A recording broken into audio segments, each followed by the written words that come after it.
All right. Oh my gosh, that's so funny.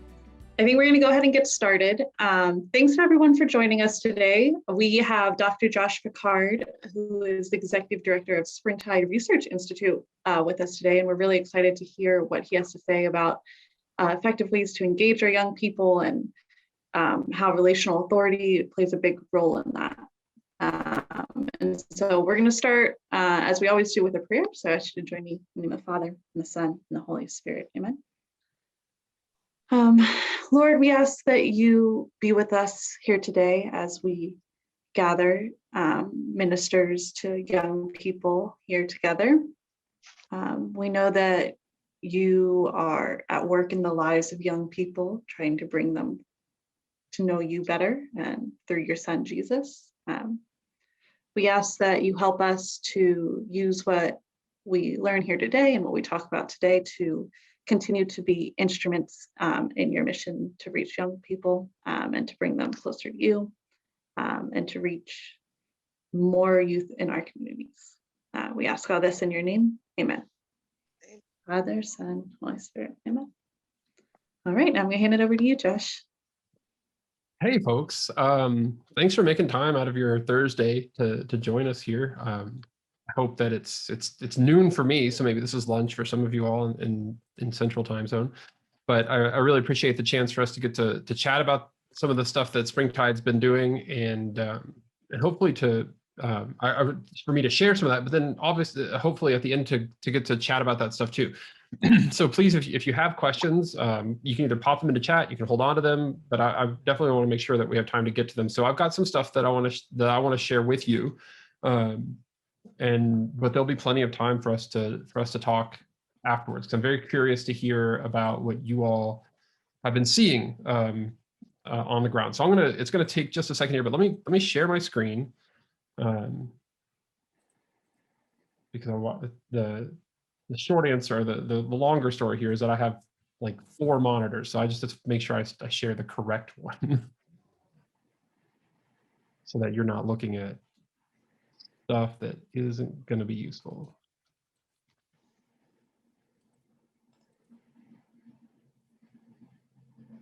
All right, how's that? Do you see this title slide?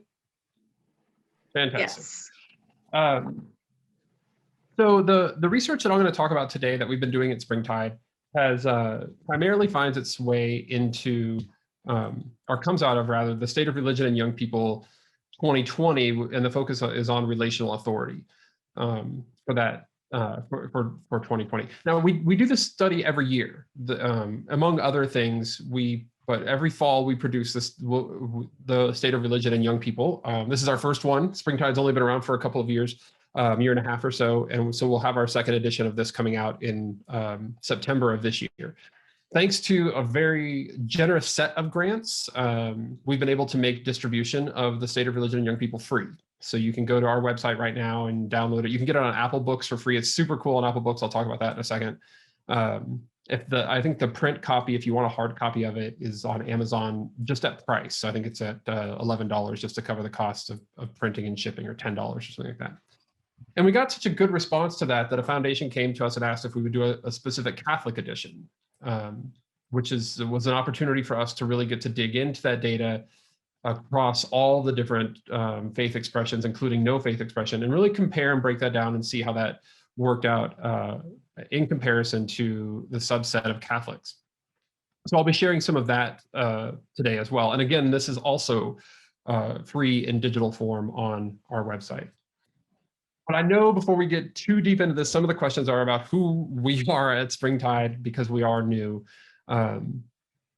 At Springtide, we really come from this position that operates both within and outside of traditional religious places. So not just looking at things through a congregational lens, but also outside of those organizations and institutions. The way we commonly say this is in the slide that you see here. We believe that no young person should have to navigate life's most important questions alone. So we conduct actionable research to reflect the inner and outer lives of 13 to 25-year-olds in order to help those who care about young people care better. So, that first statement there, young person shouldn't have to navigate life's most important questions alone.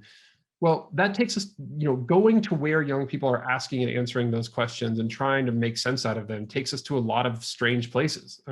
Sometimes as I mentioned, it takes us into congregations, young people that are affiliated with a particular religious group or faith expression, sort of speaking that common vernacular or language. But as you probably know and have experienced potentially in your own parishes, that's increasingly just not the case. Young people just don't necessarily have those ties. And our commitment at Springtide is then to go and find out where that work is happening so we can bring it back to you and sort of explain what we are seeing, what young people are telling us. Okay, so this is the thing that I was just reading and explaining. We haven't gone too far. You haven't missed anything yet. So we can pick up right here. The State of Religion in Young People study itself, just a little background on that. This relies on over 10,000 surveys and 150 interviews that we did as we prepared this for 2020. At this point, as we sit here today, we've surveyed nearly 20,000 13 to 25-year-olds, and we've done well over 200 interviews with them. So you'll see some of that information sort of trickling in here, but this study relies on that big initial data set. Inside of the, especially in the digital version, which is what I was explaining, I think is so neat on either our website or on Apple Books, where you can download it. We link right there to a bunch of the resources that we've created over the course of the year. So we really intend for this study to be like a reference. I mean, you might read it from cover to cover if you want to, but it's also a thing that you can pull down and look at from time to time. We've got links to videos, tide turning tips, deeper dives, closer looks into various topics, blog posts written by young people, and critically, this thing that I just love, every time we do a study, we put out a season of our podcast, and where the reports are very data driven, the podcast really brings some, I think, a bit more sort of a deeper look at one person's experience with the issues that we're talking about. And in season 3 of the Voices of Young People podcast, it's 10 young people, and we have a special 11th episode for the Catholic edition of just a young person telling you how they experience faith in their lives. And it's unfiltered. We've just edited out the interviewer's voice, so all you hear is their voice. And I think it's really powerful to get to hear this across the spectrum of young people and from various traditions and places in their lives. It's really I don't know. It really helps sort of put the data together for me. Okay. So that's what's in the study. But I want to, before we dive into like the actual findings there, let's take a look at some key trends of like what's going on in America with religion. So you should now see a slide. I'm going to check one last time. You should see a slide that says key trends at the top. Okay, cool. So these first set of slides are all going to come from like Gallup, the General Social Survey, Pew, places like that, all reputable places that you're familiar with. So these places have been asking questions about religion to adults 18 and up for some time. I mean, well over 50 years. And you see this first one, how important would you say religion is in your own life? And we see that green line at the top. That's the people who say it's very important. We see a sort of decline there from the early 1990s until until just about now, dropping from upper 50s to lower 50s. And that is accompanied by a sort of increase in the people who say not very important at all. So there's some movement there for sure, but there's no. I mean, there's no falling off of a cliff. Like we haven't like driven the bus off of the secular cliff here in the last 20 or 30 years. We see more evidence of this when we look at this question that Gallup asks. Again, other places ask this too. I just pulled Gallup's. Do you believe in God? In 1944, 96% of the population said yes. 2017, 87% of the population says yes. Again, a definite decrease. I don't understand the 2% of people who have no opinion. That's very strange to me. Seems like something you should have considered at some point by the time you turn 18. It's going to feel bigger because, of course, the population in the country has like doubled or more between the first time this question was asked and now. And so it's important to understand that as a percentage, we're not seeing this like falling off of a cliff. But in terms of your day-to-day existence, like how often do you come into contact with somebody? Well, that might feel like things are changing more rapidly than they are as a whole. This is another graph that I love. There's no way I'm not expecting you to read this. I'm going to explain it to you because it's a whole lot of information. So what you've got on the vertical axis there is the percentage of people who pray daily or more. Okay. And what you've got on the horizontal running along the bottom is per capita income. And you see this really nice slope, this line, this pattern that the richer a country gets, the less it prays. So Norway is chief among those here. The poorer a country is, the more it prays. So we think about Afghanistan, Nigeria, Senegal. The line here, as a statistician would say, it fits almost perfectly with one super weird exception. And the super weird exception is us. The United States is the only country with above average GDP and above average frequency of daily prayer. That's another reason why things feel very, very weird in this country, is because they just don't sort of conform a lot of times to what we might be expecting to see or we might be seeing in other countries. And then, of course, there's the data about the nuns that many of you have probably seen and are maybe even really familiar with. This is largely coming from Pew. These numbers are from Social Survey, but these make news when these numbers come out. Certainly in my social feeds, these are, when a new updated number is released, these are dominant points of discussion. And there's a dramatic increase in the rise of the NONES nuns across all of these. So sometimes they'll come up with slightly different percentages between Pew and Gallup and the General Social Survey or others, but the more important point is the trend, and the trend certainly in recent years is going up. More people claiming no religious affiliation. So just so you know how we got there, when we ask people on a survey, which, if any, of the following religious traditions do you adhere to or identify with, they can check the box, Catholic, Christian Catholic, Christian Protestant, Jewish, Buddhist, Muslim, etc. And then you go all the way down that list, and the very last box is none. And usually they wrap up that, or none in particular. They'll often, some places will wrap that number up with atheists and agnostics too to come up with this particular number. Everybody in the country does 18 and over. Springtide's the only place we are committed to spending the extra money and time to go down to 13, because we think that that's a really important age to begin exploring young people's faith lives and identities. And we see very much the same trend. So when we add our own data into this story, we find about 39% of 13 to 25-year-olds, which of course suggests, again, this increase in the number of people with no religious affiliation. We see that then, of course, how this has been expected to rise and the net change. So the unaffiliated are growing there on that top bar, and largely coming at the expense of, if you think about it, they're not really swapping. It's not like people are deciding they were Christian and now they're checking the box as none. It's that they're sort of aging out and not being replaced mostly, or the big story of immigration as a replenishment for Christianity institutionally in this country has slowed down that trend. So that's sort of how Christians are losing people, but it's not actually people like walking out and renouncing their faith. It's just that statistically we're seeing a shift in these two areas.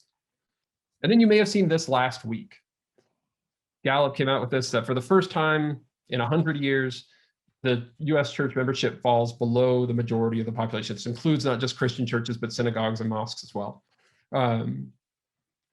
Not a huge surprise. I mean, here's the graph. I mean, it was just a matter of time before that was, if we start looking, especially we start seeing this decline in the late 1990s, and we start seeing this decline in church membership. Now, a lot of the story that people, sorry about that. A lot of the story that people will tell about that data is one that understandably is about religion. That we look at stuff like that, we see these trends, and it's relatively easy to conclude that we have a data problem. In fact, a religion problem. When the Gallup data came out last week, somebody on my Twitter feed was saying that this is the clearest sign yet of secularization in this country. And I think it's such an easy, it makes sense. Like, well, we've got, we were holding on to this above 50% number largely just because, as the population was aging and people's lifespans were getting longer, we were able to hold on to that number. But then, of course, mortality takes over and we see that number drop down. And so it looks to us like a story about secularization. And that's getting the story right about the data is really, really critical, because call it diagnosis, call it story, whatever call it mental models, whatever you want, they shape and inform the kinds of actions that we take. We say this all the time at Springtide. I'm constantly trying to remind my staff, there's a million ways to be interesting. We're not interested in being interesting. We want to be useful. And if we're not helping to tell the right stories about the data that you're seeing, if we're not doing it with the right heart, then it causes us to ask the wrong kinds of questions, to look in the wrong kinds of places, to interpret data in incorrect ways that are subject to all of our biases. To put it more succinctly, it ain't what you don't know that gets you into trouble. It's what you know for sure that just ain't so. This is usually attributed to Mark Twain, but I assure you he didn't say it. We don't know who did, but it wasn't him. I think that's largely what's going on in the church in this country. Nancy Ammerman is a emeritus now, professor of the sociology of religion at Boston University. She wrote this fantastic book years ago called Sacred Stories and Spiritual Tribes, looking at where people's faith lives were going. And she said, in a time of significant change, we cannot assume that we will find religion in the predictable places or in the predictable forms. And if we do not find as much of it in those predictable places as we did before, we cannot assume that it is disappearing. But this is largely the assumption that we've been making. We look at these things like affiliation, we look at these numbers like attendance, we look at these things like belief in God, and we think that because those numbers are changing, it must be an indicator that that religious interest is changing, that the world is becoming, especially young people are becoming, unwilling or unable to have those conversations. But she goes on to write, we are only just now coming to terms with the fact that more and more religion happens outside of traditional institutions. I think we're telling ourselves the wrong story. We're telling ourselves a religion story, and really what's going on in this country is an institutional story. And that institutional story isn't even just about religion. So I know it's really hard to get the church to understand that it might not be the center of the play of the world. Instead, maybe you're just one actor in a play that is going on broadly. But that's where the data point.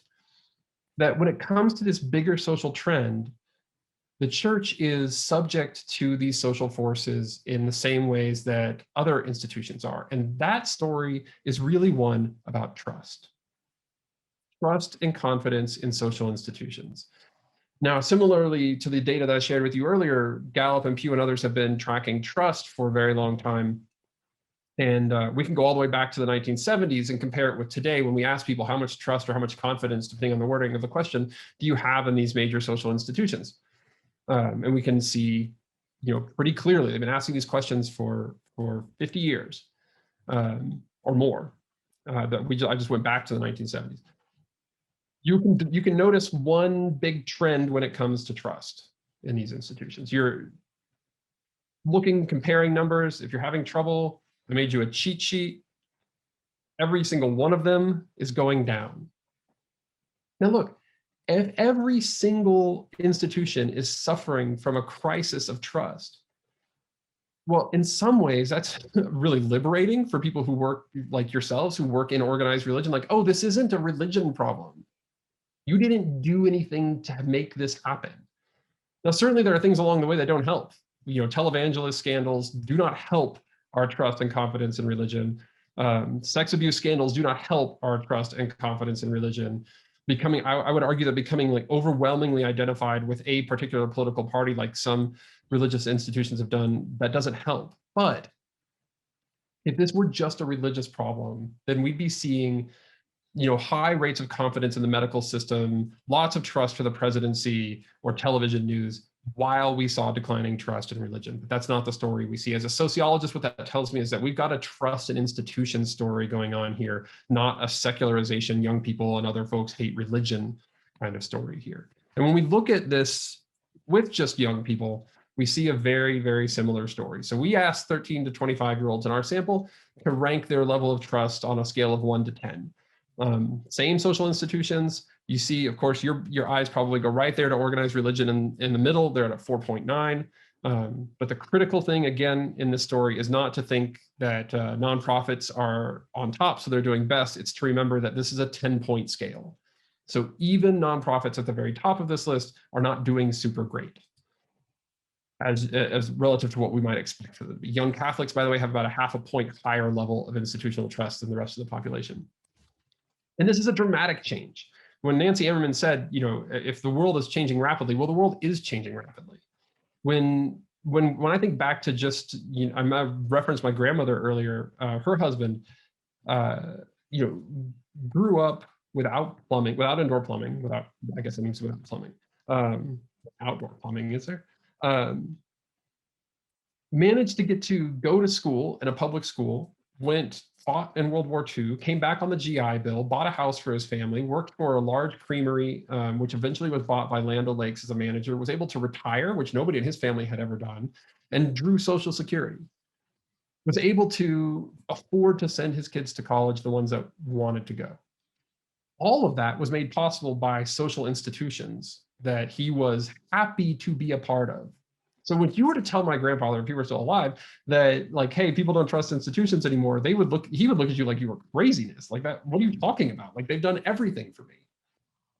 But when you talk to young people about institutions, they're like, why would anybody trust them? And they'll give you a litany of reasons why they shouldn't. This is a dramatic generational divide that it's critical to understand so we can cross it. So in my grandfather's world, the one that I'm showing you here, we really aligned ourselves with these institutions, you know, churches, schools, the places where we work, the social clubs that we were a part of. And it wasn't just that like we lived there in part, it's that we gladly affiliated with these things. And in fact, they sort of lived with us and made up our identities. They became, you know, my grandfather was who he was because of his status with regard to those institutions. He was an alumnus, he was a veteran, he was a manager, etc. Those were the ways that he described himself. He was a member of the Eagles Club. You know, I don't even know if you know this, the fraternity, and it doesn't matter. That is how he identified himself. That's how he made his claim in the world. And in that world, I think it's pretty straightforward. All we have to do, if we want to have influence, if somebody wanted to have influence over my grandfather or him when he was a kid, all you have to do is align yourself with one of those institutions or a combination of them, and then you get some authority over the people who identify with that institution. So we flash forward to my father, who grew up Catholic, still is Catholic. I was explaining this to him one day, and he was like, I said, is there anybody that was sort of like an authority figure for you when you were growing up? And he said, yeah, I guess the priest would have counted as a, you know, I would have listened to the priest. And I said, oh, that's really interesting. I don't remember you talking ever about a really influential pastor or priest in your life. And he's like, oh, no, not one in particular. He's like, just whoever the priest was. And I was then released, you know, it's just whoever was wearing the collar was like had that role. And I was then relaying this story to my students when I was teaching the sociology of religion, and they looked at me like I had just grown a third ear out of my forehead. Like they just, it was not a thing they could understand. A couple of them raised their hand, and I called them, and they're like, you mean just because he had that role, your dad was going to listen to him? And I said, oh, yes, apparently. And I said, I don't think you all even listen to me because I have a PhD and I'm in charge of your grade. And they were like, nope. I mean, I wish they did, but that's not the world we live in anymore. The reality is that we often default to these old transactional models in our relationships, assuming that trust is given because we have a particular status or title that we've earned through, you know, it's credentialed, it's important. But we know from our data that that's just not how this plays out in the real world. 85% of young Catholics say they are more likely to take advice from someone who cares about them. 30% say that impressive job titles do not matter to them. And in data that you should probably never share with your priest or with the bishop's office, 11% say that if someone has an impressive job title, they inherently do not trust them. Like they're more skeptical of them because of a particular status. Sort of undoes some of that rationale, right? So I think the world has changed. It's become incredibly more complex. It's not just a few social institutions that dominate our lives. It's many social institutions. People are spoiled for choice now. I mean, we're much more global culture than we've ever been. There are social networks that matter. Gaming among young people takes on this gigantic role and is a place and source of community and identity, as well as sports and athletic clubs and teams.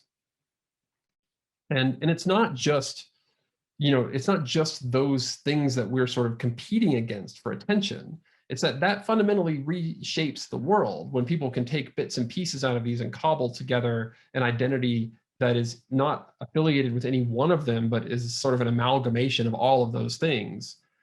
And in this really diverse world, the more you align yourself with one institution, the less authority you have in the life of a person. And this is critical.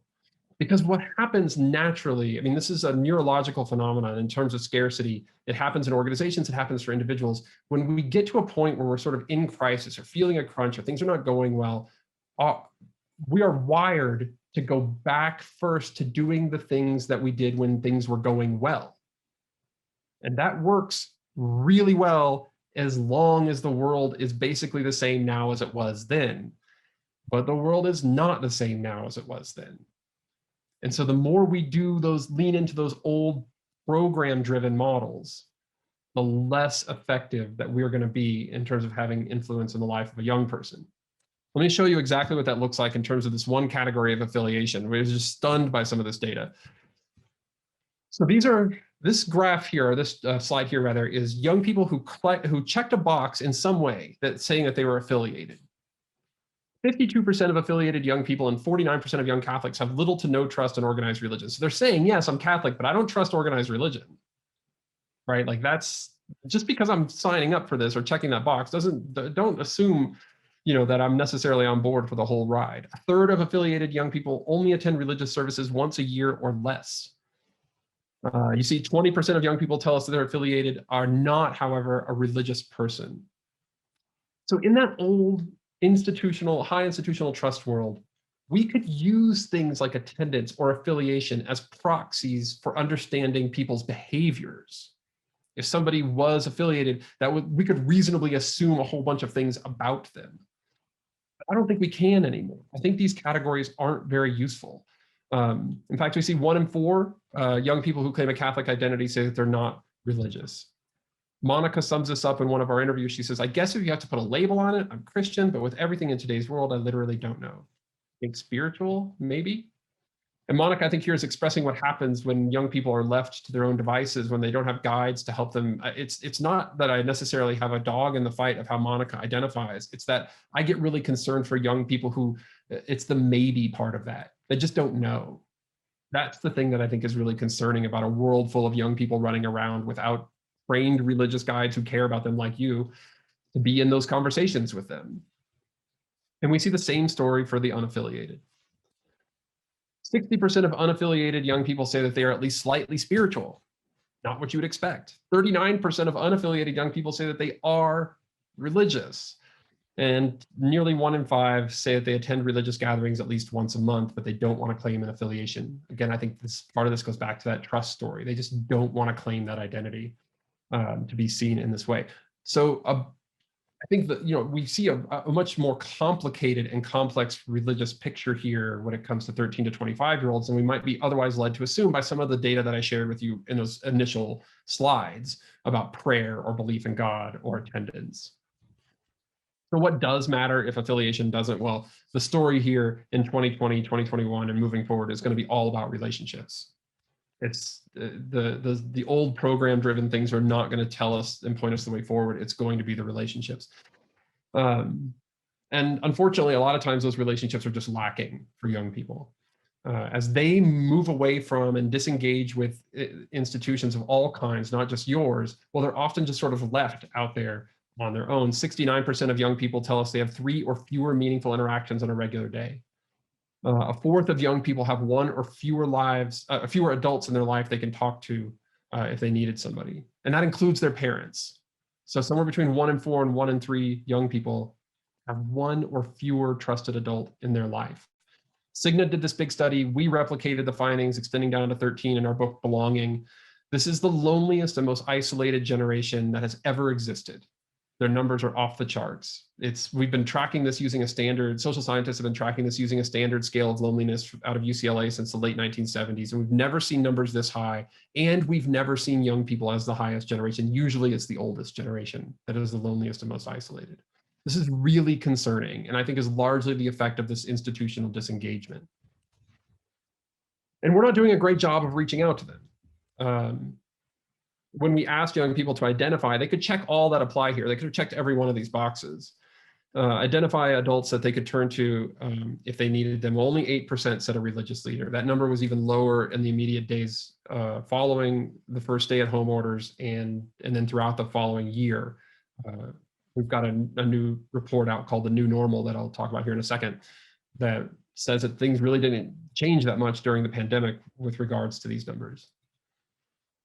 For Catholics, we're going to see, a very similar story, although a little bit more, not surprisingly from my perspective, a little bit more connection to community. So only 20%, 21% of young Catholics have one or fewer adults, but only 5% of them feel like they could reach out to a religious leader.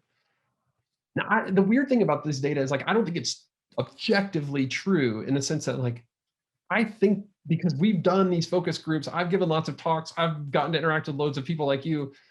I think that there are adults and religious leaders that young people could turn to if they needed them. I don't know if this number is accurate, that only 5% of young people in the country have a religious leader they could turn to. Because I keep hearing from all of these religious leaders that, I would love to be seen as a resource. I'm working really hard to be seen as a resource. But I do think it is true that this is accurately how young people feel. And one of the oldest sayings in my field of sociology, that which people perceive as real is real in its consequences. So if we're not actively disrupting that narrative, then for all intents and purposes, that is true, that young people only 5% of young people have a religious leader they could turn to. Megan sums that up for us. She says, nobody cares, nobody is really listening. And that listening is key. As we get back to this notion of okay, so what does that mean in this diverse new world of lots of competing things for people's attentions, but no institutional trust, high complexity, low trust environments? How do we deal with that? Well, I think it's really critical that we stop leading with institutions and we start leading with relationships. We have to replace all of these places with people. Really importantly, I'll take you sort of behind the scenes on the research process here. We started off in some of our first interviews and survey questions, asking young people, where do you feel most connected to God? Where do you feel like you most belong? A variety of questions about place. And after a few weeks of doing this, we had a sort of an emergency research team meeting because we were just getting answers that were all over the place that we couldn't really understand. And we needed to come and talk about it and figure out what was going on. Really revealingly, what we figured out after, it didn't take us much time once we were all in the room, is that what was happening is that every time we asked about a place, the person either on the survey or in the interview would refuse to tell us where, couldn't tell us where, would tell us that there was no where, but they would tell us who. It's not the places that make people feel like they belong anymore. It's the people in those places. In fact, when we looked at the research for belonging, this is stunning. We found no relationship, no statistical relationship between attendance at religious gatherings and a sense of belonging to that religious organization or institution. None whatsoever. And that was also true for sports teams and after-school clubs. But really critically, if they attended and had a connection to a trusted adult in that space, well, now their belonging rates shot up. This is what I mean by we can't just look at their attendance as proxy for their behaviors and beliefs and attitudes and identities. We have to be making sure that we have those relational connections. This is dramatically different even from when I was a kid. I remember going to youth group and it was they would put on these big events. We had lock-ins. That was back in the day when we had lock-ins, which I don't understand how anybody ever got insured to do lock-ins. It seems like just an insane thing. I worked at summer camps, and that was the whole thing. Like, you went there to be around other people like you because you belonged to that community. That you wouldn't have shown up there if you didn't feel that sense of belonging. But what young people are telling us now is that, yeah, I go for a variety of reasons to all these different places. But that's not where I am. Like, that's not where I'm finding a sense of belonging. And that sense of belonging is really critical, because we know from over 100 years worth of research on this topic in the social sciences that belonging precedes believing. Now, you might make some short-term gains by getting a mountaintop experience, especially among young people. Their emotions aren't fully developed. Like, they can have these, you've seen them, right? Like, they have these like sort of over-the-top moments, and they're super cool, and we should certainly be trying to live in those as much as we can. But we can get people to sign on to a statement of faith. We can even get them to make a commitment through baptism, or some other holy rite ritual. But what social scientists have been able to show is that if we put believing first, and we don't foster a sense of belonging, well, belonging doesn't necessarily come, and then the beliefs are really fragile. They're not very durable. When we put belonging first, make sure that people are embedded in a community, what we find then is that beliefs emerge out of that which are actually able to withstand changes in people's lives, a pandemic, moving away to college, finding somebody that you fall in love with who comes from a different faith background, et cetera. But belonging is critical for getting long-term durable belief. So how do we do that? Well, I think it calls for a little bit of a new model. I want to be 100% clear about everything that I'm about to say right now, because we're going to be prescriptive for the next few slides. Whenever Springtide speaks prescriptively, we do so from the world of social scientists. So we're going to be digging into what communication theorists have said, what sociologists have said about these issues. But we have a heart for and understand people who are doing ministry on the ground as well. I don't think you can do what the data here are very clearly calling for you to do, which is relationship-based ministry, and do what you're currently doing. I haven't met a youth pastor, a person in ministry, a religious leader yet, who I walked away from our engagement thinking like, well, that person's just clearly not working hard enough. We've done focus groups with religious leaders now for the last year. Every single one of them is working hard enough. We're going to have to give up some things if we're going to do these new things. And I think we've got clear data to suggest that these new things are the ways that we need to be moving. I don't want to go too far into history, but just to show you how we evolved into this space. In the pre-industrial revolution world, when people lived in small villages, they basically knew what each other's lives were like. We called that solidarity of sameness. Authority in this world was given based on tradition, based on, usually somebody's daddy beat up somebody else's daddy who beat up somebody else's daddy, and that person got to be in charge, and that's how you got authority. Or it was conferred by religious people to a position. The world we're emerging out of is this solidarity of difference model, where we don't know what our neighbors do for a living, certainly not more than most of us a couple of houses away. And we expect people to do their jobs well based on some external credentialing process, not based on tradition, but like I got to be a professor because I have a PhD, and that was the credential I needed to get hired to do this job. Okay. Dentists have to go to school, and then they hang up all of their mini diplomas on the wall. So when you walk in, you know that they are credentialed to do this job. That's where authority comes from in that world, in my grandfather's world. What we need to move into now is this world where this new model is based on relational authority. In some ways, it's a combination of these two things. In the solidarity of difference world, it was just enough to be an expert. That's all you had to be. You had to have somebody confer that you are an expert in this thing. In the solidarity of sameness world, you had to know everybody. It was just about relationships. There was no authority basis other than, you understood the traditions of that community. But in the relational authority world, both of these are very important, and in some specific ways. These 5 dimensions that emerged out of the data that young people told us were really critical to them are listening, transparency, integrity, care, and expertise. The expertise component is really critical, but not without the other 4. So the way Alex put it, she told us, the reason I stayed at my church is because of the really great homilies that were coming from the pulpit every Sunday. Such a deep biblical knowledge expressed. Oh, wait, nope. She didn't say that. In fact, no young person ever said anything like that to us at all, one single time. They talk about how hospitable you are. They talk about the people they know. That's what is keeping them in churches. It's not, I mean, the expertise is useful, but not without these other things. So let's look at what those other things are briefly. Because we might think we know what they are, but the data revealed some surprising nuances about what exactly young people are talking about when they talk about these different things. So we'll start with listening. It's the single most important thing you can do.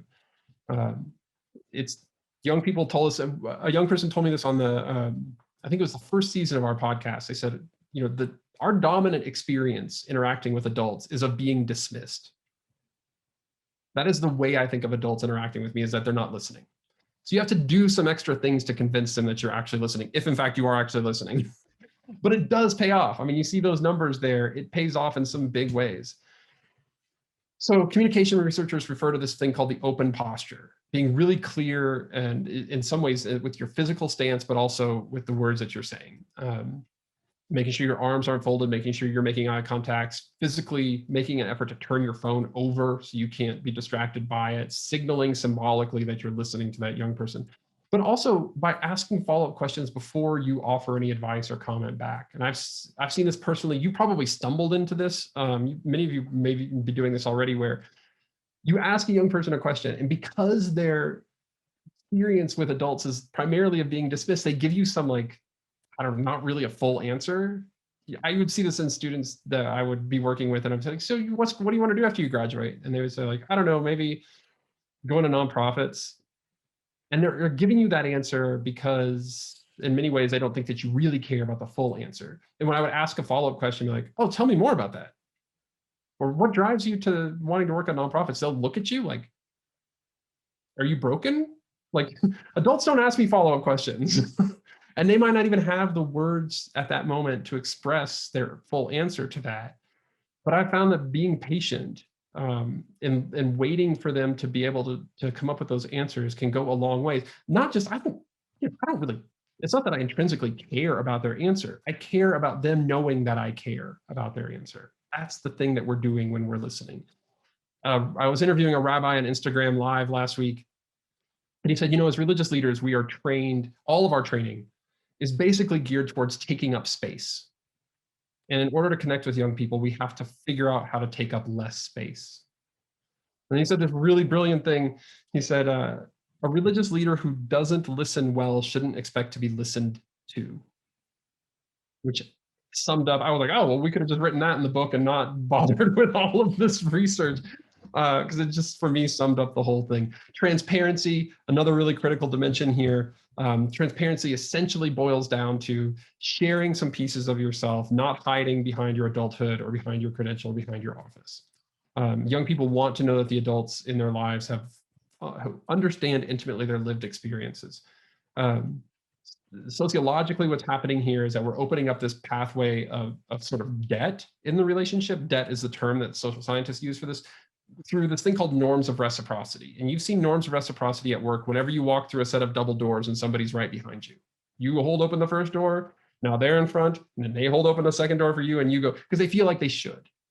And when you do this same sort of thing with transparency, when you share a bit about your life, well, it creates this expectation on behalf of the other person that they should reciprocate and share something about their lives.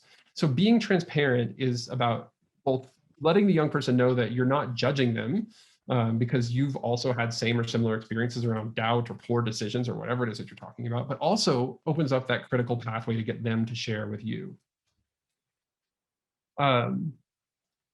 Also with transparency, it helps to break down this notion of in-group and out-group members, which is really critical. They begin to see you as part of their in-group, and we treat in-group members in a lot better ways than we treat out-group members. This is true whether we're talking about race, whether we're talking about gender, but also whether we're talking about just the people that we see as part of our group that understands us.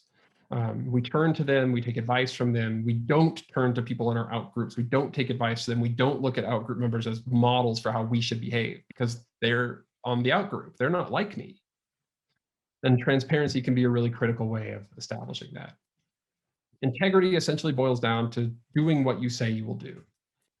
They identified this as following up, following through, being accountable, and being authentic. Admit what you don't know, own up to it when you make mistakes, make sure you're not making commitments that you can't follow through on, because this is just, again, this is a really critical thing. One misstep here without especially a misstep without an apology. Yeah, I'll come to your band concert, and you aren't able to make it for some reason, and it doesn't come with an apology that, or an acknowledgement in some way, can undo a lot of good. Care, well, care is a big term, but really boils down for young people to time. The young people in our interviews told us over and over again in so many ways that they really understood that for adults, the most precious commodity was not money. The most precious commodity was time. So the way that you confer value and care on a young person is by spending time with them. Camille said, talking about her undergraduate years, she said she had some real difficulties. She meant my relationships to teachers weren't always a matter of advancing a career. They were a matter of making sure I was healthy and safe and all of those things. I think that's why radical empathy was so huge for me. I was coming into contact with new identities, and they were navigating space with me as a part of their support for me. Again, taking that extra time. It's not like they weren't teaching also, they were just doing this in addition to their sort of prescribed job. And that signals care in a really important way. Now, critically, if you do all of these things, you'll be seen as, like, I don't know, a buddy or a really cool aunt or something, but you are not going to gain influence in the life of a young person. You have to bring expertise to the table as well. And expertise can take a lot of different forms. It can take the form of your education. It can take the form of your experience in the field of having helped other people, your reputation, or even having had similar life experiences. 84% of young people say they trust someone who not only knows a lot, but uses that knowledge to help them. Young people told us over and over, they do not want you to be their friend. They have friends, their friends cause all kinds of drama in their lives. They want adults who are guides, mentors, coaches, teachers, not buddies, which I think personally for me is very relieving. Like, I don't want to be friends with a 14 or 16-year-old. I want to be an adult in the life of a 14, 15 or 16-year-old. I think I'm better at that role, frankly. Nearly 70% of young Catholics agree with the statement, a person's expertise doesn't matter if they don't care about me.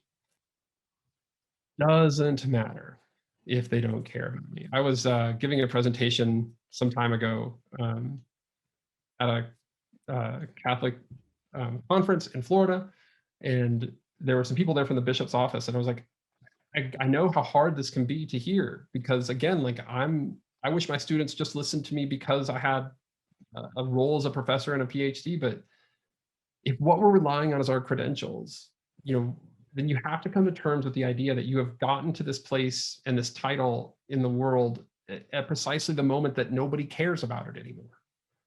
And that's a hard thing to let go of, because, well, in many cases, we've sacrificed a lot to get to these things so that we could have the influence to do the good work in the world that we know needs to be done.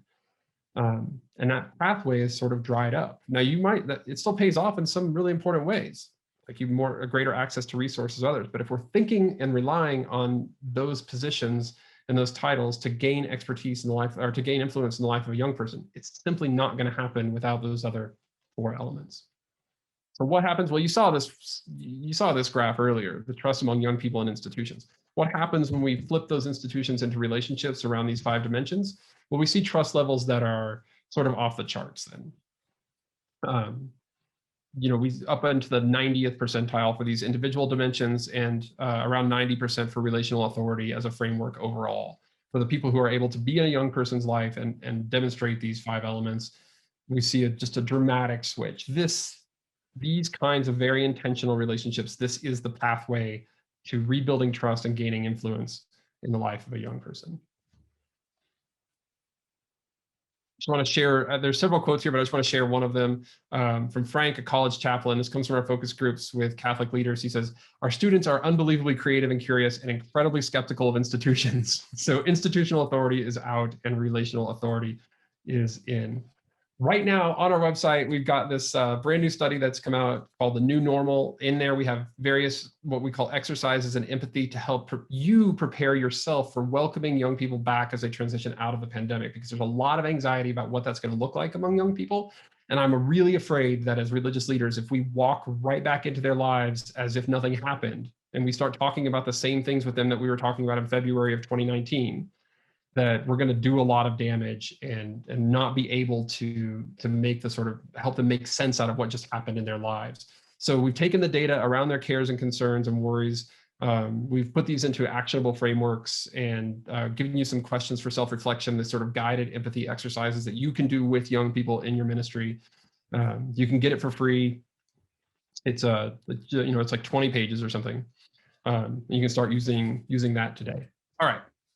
Oh yeah, see, look, it's free. I made that PowerPoint art. It bounced in.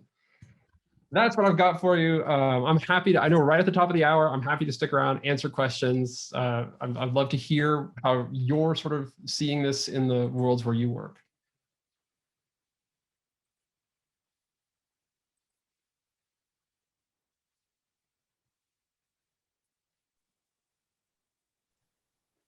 Josh, I have a question. I've seen the studies on trust in institutions and the decline since the 60s and other contexts. Yeah. And when I think about an erosion of trust, I think about it from an adult mindset of having experienced, somebody abusing that trust. And therefore it's easy to earn, but it's hard to earn, but it's very easy to lose, hard to get back. From a young person's standpoint, are they inheriting the mistrust of institutions from the example of their parents, the Gen Xers and the boomers, or are they experiencing something that breaks the trust themselves? Some of those folks are so young at 13, and I've got a 15-year-old and a 13-year-old. I can't imagine where they would get it other than from my example. Well, let me offer a third alternative. Okay, so because I agree with you on both accounts. I think adults who have experience with an individual who abuses their trust are less likely to trust those institutions that adult was a part of. And I also agree with you on the other end of that young people even at 17, 18, 19-year-old, how much real experience have you had, and what is your experience, what is your understanding of our political system really to have lost trust in Congress or something? From my field, though, of sociology, I think we get a different explanation, which is not these sort of individualistic approaches, but rather that there's something not clearly identifiable, but going on in the sort of ethos, the fabric of society, which is part of that is around habits and and part of that is around examples. Like, how do we organize our lives? How do we experience those around us organizing their lives? Where do they identify, et cetera? All stitched together to make up a world where institutional identification and affiliation is no longer required for you to be a successful and thriving adult in the world. And that lack of requirement opens up this gateway to being like, oh, then wait, what good do they do me? Like it's, when I gave you the example about my grandfather, I tried at one point to imagine what his life had been like if he had gone through each of those same stages and tried not to engage with social institutions. I just can't come out on the other side of that with him having had as successful of a life as he did. It just wasn't possible in the 1950s, 60s, 70s. But when you think about that today, and we look at the number of young people who are like, I don't expect to be in a job for more than 3 years. That's why I'm working this side gig. Like, they're hedging their bets in every way, in part because they can.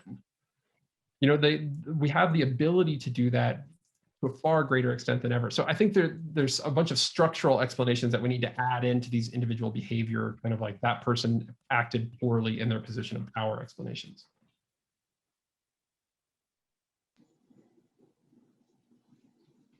And when I think about Josh, oops, go ahead, Meg. Yeah, wait. Oh, sorry, Kim. That's okay. What I was also thinking about when I heard your question, Michael, is the fact that if the parents aren't going to church, how do we get their children's attention? And so I think people who have been hurt by the church and they're not going, then their children aren't going. So it's challenging. You need a few really faithful teens who are willing to profess their faith and bring friends to it. And sometimes you get to the family through another direction. And then their parents are so thankful that their teen has somewhere to go to express their faith and to, you know, search their relationship with God. So I think that's the hard part. People have been hurt by the church. Are they coming back? You know, how do we get them back? So that's hard. I think I was going to comment on, I think our many adult male organizations like Holy Name Society, Knights of Columbus, those kinds of groups within the church, it reminds me of the men the age of grandfathers. They identified themselves by being a part of those organizations within the church. And now those organizations can't get young men to join them. And so because there's no desire to belong to that institutional organization.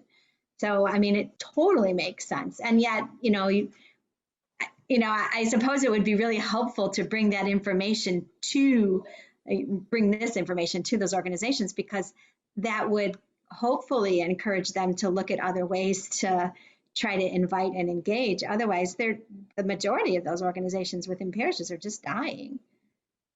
There is a book, you may have heard about this book in the late 1990s by Robert Putnam called Bowling Alone. And he was one of the first people to realize the concept in sociology is called social capital. How, what do our networks look like? And he basically looked at the run up from the 80s through the 90s and said, we're just not a nation of joiners anymore. I mean, he talks about bowling alone because he was using that illustration of bowling clubs being, or bowling leagues rather, being once a real pillar of life that just nobody joins them anymore. We don't join anything. We don't join the Knights of Columbus. It's not just that it's not a story about church. It's a story about joining. It's a story about institutions in general.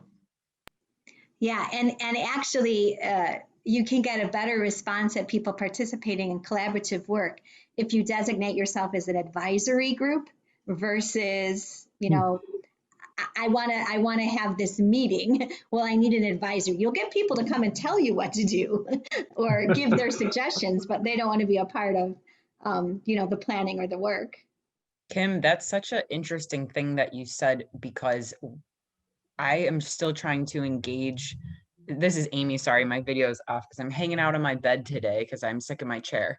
But I am trying to engage my college-aged group still. And of course, it's all virtual. They're all over the place.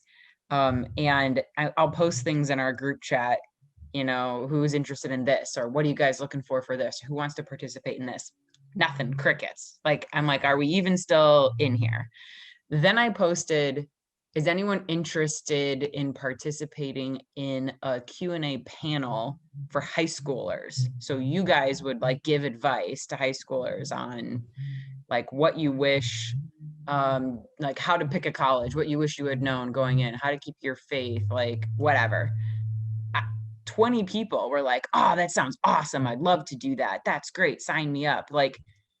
And then literally while everyone is still blipping in about how that's so cool and that's so exciting, and they're totally in to give advice to other people and be share information or whatnot, I say, awesome. Also tell me what you guys would like, or what type of thing I can come. Nothing. Not one person was like, yes, I want, or because I'm I will, what we have got a budget. I can get an advanced, I can get a speaker for you guys. We can do something really cool. Nothing. They don't want anything for them. So, and then again, in the same vein, so now I've got this really cool 3-night series kind of thing planned with I've got 12 or 13 college students that actually ended up being able to do it on the dates we chose. 5 of them are doing each night. And so far I have 0 high school students that have signed up for it. And I don't know what to do. I'm like, shoot, I'm going to get to this Sunday and no one, I may have to cancel it because pay the high school students to come. Well, and it's funny you say that, because again, my next email that's going to go out is win a Target gift card to buy dorm essentials if you sign up to come to this college night thing. I mean, it's virtual, but And I'll, I don't know. I don't know. I don't know how to get them. Yeah. Because we are still in a weird spot of Yeah, not and wanting I think to. for us, the longing for it to be out of that weird spot is Yeah. equal for us and for them and for our young people. I mean, everybody wants to be out of this weird spot, but we haven't reached the finish line yet, No, right? Yeah. I know.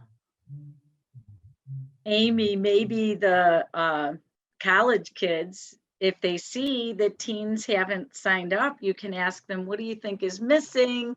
You can kind of help them, and even tell them your struggles to get them to want to do stuff. Like we all need to get back at it. So what would you tell the teen that you wish was here? Or maybe they could be the recruiters, because they often know the younger kids. Say, you Yeah, guys no, got to I've- start calling people. I have contact put I that was out just to going to them. suggest that maybe have the college students recruit and call on the high school students. Mhm. Because they might be interested that way. I think a part of it, and it kind of goes to this sense of belonging. So if anyone has a better idea on how to do this, right now I have to get the Zoom link, I need you to register for this event, i.e. fill out this form, because that's kind of what we're being told to do. Also, we need to have the names of everyone, we need information. No one wants to do that. No one wants to commit to something. They just want, right, yeah, exactly. So many steps where people end up disengaging. And it's a simple just like your name, your email, your grade, and there's 3 different nights. Are you planning to come to all of them or just one? Just so I have an idea if some is more interested. But just even to click that. And so maybe again, I'll change it and just say, here's the link for You know anyone what, that though? wants it. But the fear then is that I'm setting up and me and these 5 kids are ready to go. And we're just waiting. We have zero idea if anyone's going to come on or not. It's a challenge either way. That's our in-person stuff has tanked as well. Nobody wants to sign up for something. Before it was much more they were leaving after something they were already doing at the church, or they were kind of on their way out. And it was easy to be oh yeah, I'll stay an extra hour for this youth group thing. Why not? I'm already here. And Right. Amy, have you reached out to your Kairos leaders from all the way back in 2019 or whatever, or spring of 2020? No, not even, all the way No, back we to didn't have one then. 2019 to Yeah, we didn't have see one then. if they can contact any of, those Oh fellow yeah, a lot of Kairosians those who are now seniors. a lot of those people are the speakers. I mean, a handful of them are freshmen, so they are those people. And I have 12 seniors in high school that are my Kairos leaders for this year. If, hopefully we get to run a Kairos in July. But so far, none of those 12 very engaged seniors are interested in signing up. And we don't have to problem solve that. It's more just throwing it out there of here's something that I've noticed, where they're willing to help other people, but they don't really want to help or say what they need or want or participate in something for themselves. And the signing up thing is an issue. When you were talking about, Josh, when you were talking about people being more inclined to say they're spiritual and kind of write off being religious, I was wondering, because I think of some of the relationships with some of the young people that come through the parish I'm at, that it makes it a little harder for them to write off being religious if they are engaged with someone who's trying to help them in their faith. So just for instance, I could think of a young girl that was pretty disenchanted with our stance on the LGBTQ community. And through a conversation and through being empowered to kind of try to support the LGBT community and that finding acceptance in that desire to support, now she can't so easily chop off the relationship because there's a little bit of something that's being nurtured along. So she would be more inclined to say she was spiritual, but not religious because of that, because of that experience, and not be able to walk away from religion entirely. I think that's right. I mean, and your experience is definitely right. I'm saying I think it's right in terms of how that model extends even to other young people. Taking off from what we learned in 2020 about the categories of affiliation and unaffiliated not being super useful, we've been digging in this year, and we'll write in the State of Religion and Young People 2021 about the sort of mental models that do fit better. And one of the things that we keep, one of the things that's becoming clear, and that we're going to end up writing about, is this idea of staying in the conversation. That when it comes to when we're operating in a world where institutional affiliation cannot be assumed, then our goal as religious leaders needs to be, not necessarily convincing somebody to make a commitment, because we put that ultimatum in front of them, especially at a young age, they're more likely than not to just reject it. But instead is to do exactly the thing you just talked about, which is to stay in the conversation with them for as long as they will have you in that conversation. We do this weird thing with young people where, if you ask any adult in the world, like, do you expect that the person that a 15-year-old is dating is going to be the person that same young person is dating when they're 18 or 19? They would say, no, of course not. When a young person goes to college and we ask them what their major is, we don't necessarily even expect that will be their major that they graduate with, or certainly the job they want to do. I wanted to be center fielder for the Texas Rangers when I was 14. That didn't work out. But I also knew, well before I was 25, I knew that wasn't going to be my career. So we somehow seem to understand that change is the norm in all aspects of a young person's life, except when it comes to religion. And for some reason, when it comes to religion, we sort of put them, this one little piece of their life, or not one little piece, but this one piece of their life, into the static category, which is that they're either affiliated or unaffiliated. They're either committed or not. They're saved or they're not saved. They've gone through these rituals or they haven't. But the reality with young people is that it's much more in flux. It actually, their faith lives mirror the rest of their lives. And you want to be there, like you just described. You want to be there for all of those conversations.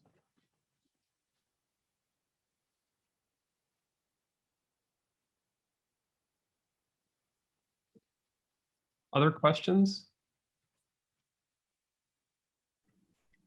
Hey, Josh, this is Joe Tomaso here. Thank you so much for all you shared with us today. I have a question. You really got me thinking about this contrast between program and relationship.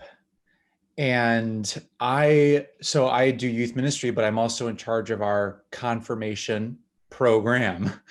And I also heard you say that teachers even have more influence, and coaches in students' lives than religious figures. So I guess my question is, what does the data tell us about what might need to change with something like a confirmation program? Is the structure and using a textbook and whatnot? Are you talking about maybe those sort of things needing to change to become more relational? Or I'll just leave it at that, because that's what you really got me thinking about. Well, I mean, I would never suggest that the sacraments of the Catholic Church should be changed, but maybe altered occasionally. Or I think it's really critical that we get very clear about what our core values and beliefs are, and what are our modes of delivery. Young people, I was really stunned. I mean, I'm as much as we are advocates for young people at Springtide, I'm also a realist and a parent. And I really sort of expected that we were going to hear a lot from young people who basically just wanted permission to do whatever it is that they wanted to do from adults. And I was surprised to see that that's not what they were asking for. They weren't asking you to compromise, or adults in their lives to compromise on their beliefs or to change their belief system. Now, they will have disagreements with you, the LGBTQ issue being one of them, for sure. But that wasn't they weren't like, well, if they can't, conform to everything that I want, then I'm walking away. But they did expect that, these modes of delivery that we use to get young people to make commitments to those values, those are completely up for grabs. And I think that that's where, any time that we can replace a program-driven mode of delivery with a relationship-based mode of delivery, we should be looking to see how we can do it. And I don't think it's going to be easy. this is the place where I mean that like we're going to have to stop doing some things that we've been doing that are not maybe as effective as we'd like for them to be, and start putting time and effort and energy into something that's new and somewhat unknown. I've tried to, we try to give you a lot of data here so you can feel a little bit more confident taking a step in that direction and giving up some things that are sort of working right now. But I get that like moving away from something that you know how to do and is still sort of attracting some people and into something that's unknown is a really tough ask. And so I'm not suggesting we do it everywhere, but where we can, I think we have to be just as innovative about these relationship-based forms of ministry as we've been about building programs over the last 30 or 40 years. And so for you, if that looks like confirmation, if you have wiggle room in terms of that mode of delivery, then I think that can be done. So we've seen one of the big things that a lot of places can mess around with here, the variables that you can control to make them more relational is the time. So young people's lives are, as we've seen, Gen Z is the most diverse and complex generation that we've ever had, and will only continue with the generation that comes after them. So the notion of like, well, we're going to sit down today. This was my experience growing up in the Lutheran church.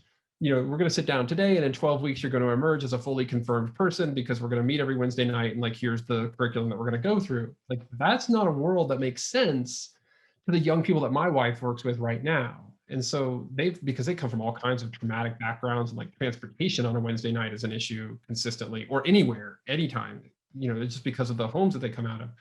So what they've done is they've just decided for any program that we're doing, we're going to let young people drive that timeline. We're going to keep track of it. We always know where we're trying to get them and help them to progress from one thing to the next.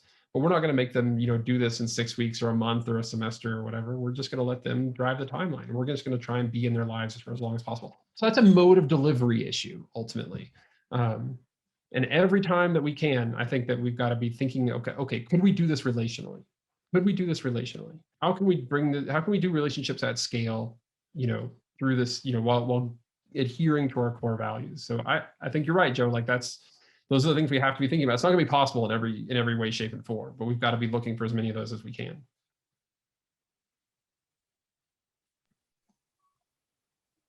I feel like everyone's brains are all like, No, I'm sorry. how do we have, I'm like, I don't do the confirmation. It doesn't fall under me anymore. It used to. It might in the future if we're like restructuring, but like, I'm just in my brain thinking like, how, because it's like 20 Sundays throughout the academic year and the same, like for an hour and a half. And it's like, we have so much time that we have to do, like according to the diocese, and lessons that you kind of want to go. I mean, to have it, we're not allowed to be in people's homes anymore. It like has to be on site. We've got catechists, so we have adult schedules to like be respectful of, because they're and like staff scheduling and things that happen as a large group.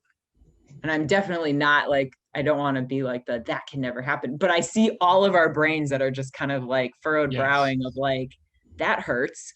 How do I like, that hurts my brain. That's new, but like, maybe there's something there. Well, Amy, like I think there are two places that keep coming up in my head as we think about like, oh my gosh, scaling relationships, putting them into these, external pressures that I have about making sure that we conform to these regulations, et cetera. And the things that keep coming to mind are like higher ed. So in higher ed, I don't know about K-12, I'm sure they did the same thing. I've just been doing this for the last year, which is like all of a sudden, our accrediting bodies did not ease up on us. It was, you have to have this many contact hours, et cetera, but also you can't do that in the way that you used to be able to do it. So how are you going to do it now? And so a whole lot of people scrambled and were really innovative and figured out, new ways to do things, not all of which worked, but a lot of them did. And, I personally tried some stuff over the last year. I was like, oh, that was terrible. And now I'm locked into this for the whole semester and I really wish I hadn't done that. But then, finding out some things that went. So I think we can learn a lot of lessons from people who have been down that path. There are two other places that come to mind, which are salespeople and fundraisers. And I don't mean to suggest that what we do with young people is as transactional as what those people do in their jobs. But I think we can learn lessons from those groups because they basically manage and cultivate relationships for a living, right? They have built scalable systems that allow them to manage relationships with, sometimes hundreds of contacts. And so I think like some of that is technology based. Some of that is just systems based. Like every conversation, if you talk to a fundraiser, every conversation is tracked. Every conversation is intentional. You're always trying to move somebody to the next stage. They always know what the next stage is, right? Like it's, if you are married to a fundraiser, I hope this doesn't trickle into home life, but I always sort of feel like when I'm talking to a fundraiser that there's some little edge of like, they're trying to get money out of me. And they sort of are, if you actually ask them about it, like it doesn't get turned off. But then that conversation is tracked, is tracked somewhere. And it's the same thing with salespeople. Like sales is relationship based, right? And so they've got customers that when they do business to business sales or direct to consumer, even you're keeping track of those conversations and what stage you're trying to move there. Are you a prospect? Or are you a qualified buyer? We can take some of those lessons and move them over to ministry, and I think have a bigger impact than what we're having now. Critically, we've got to come up with new metrics, and we can't just keep reporting attendance, right? Or the number of kids who went through confirmation, because those numbers do matter, but they do not tell the whole story. And obviously we're all under pressure to like report up to somebody about the work we've been doing. So we've got to start changing those that numbers conversation. don't always matter to us, but they matter to the people that employ us. Yes. And that's hard. That's really hard. Yeah. Well, you can drop belonging on their desk. You can buy a copy of belonging and just drop it on their desk and be like, attendance doesn't make any difference. It's right here. And then they'll drop the budget on my desk and be like, but it does. If you want to keep your job. Certain points first. We have really to go through and critically, highlight things. I'm not even so sure that does. Like they will advance that narrative in the absence of this. Nobody's tried this other thing for very long. Right.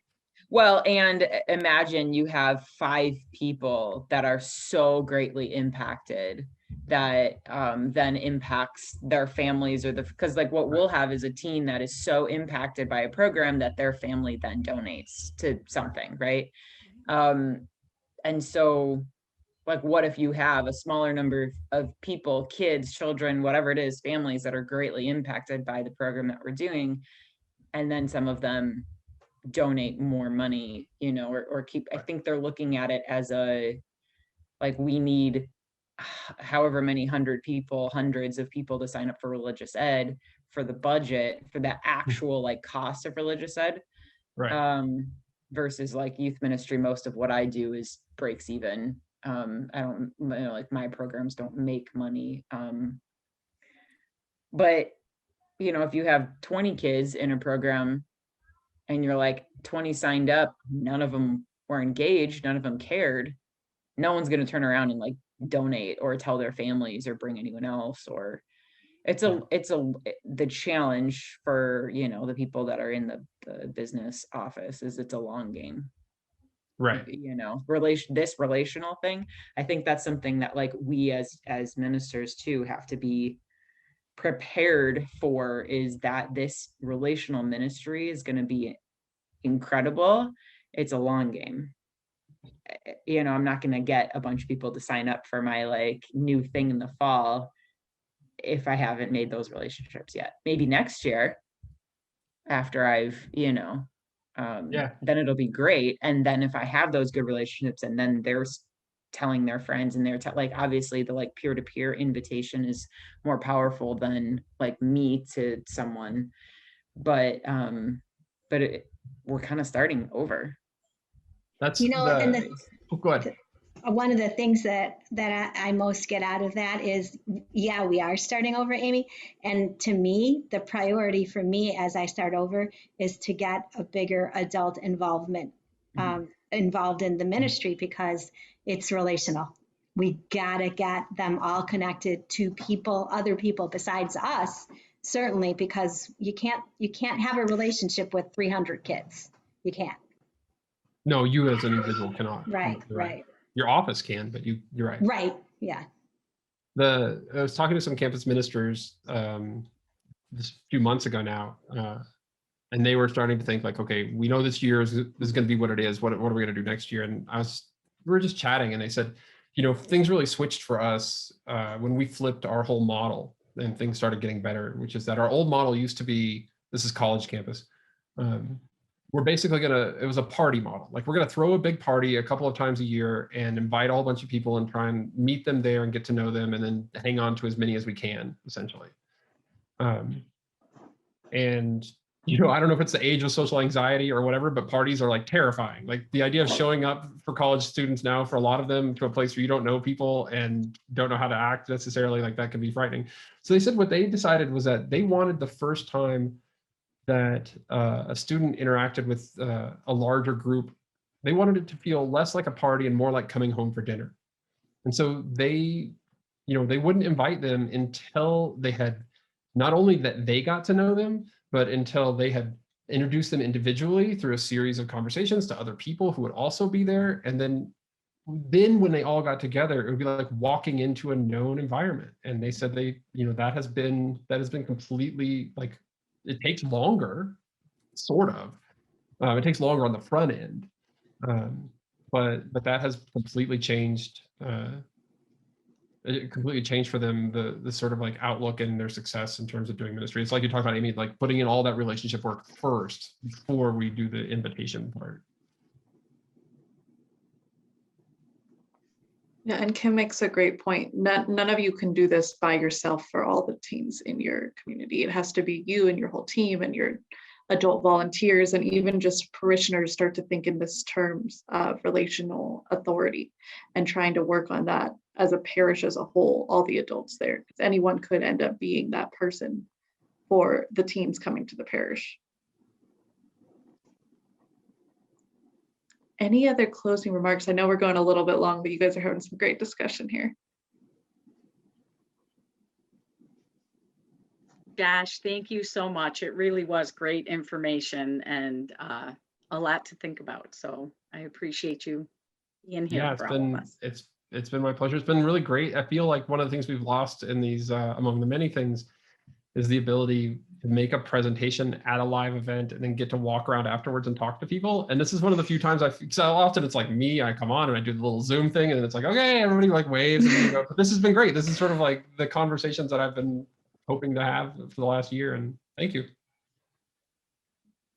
Well, thanks so much for presenting for us, Josh. And thanks everyone for taking time out of your day. Like we were saying in the chat, I'll send a follow-up email at some point with both the recording and links to the resources that Josh was mentioning during his presentation. Great, thanks everyone. All right, thanks. Appreciate it. Thanks. Take care, everyone. Take care. Bye.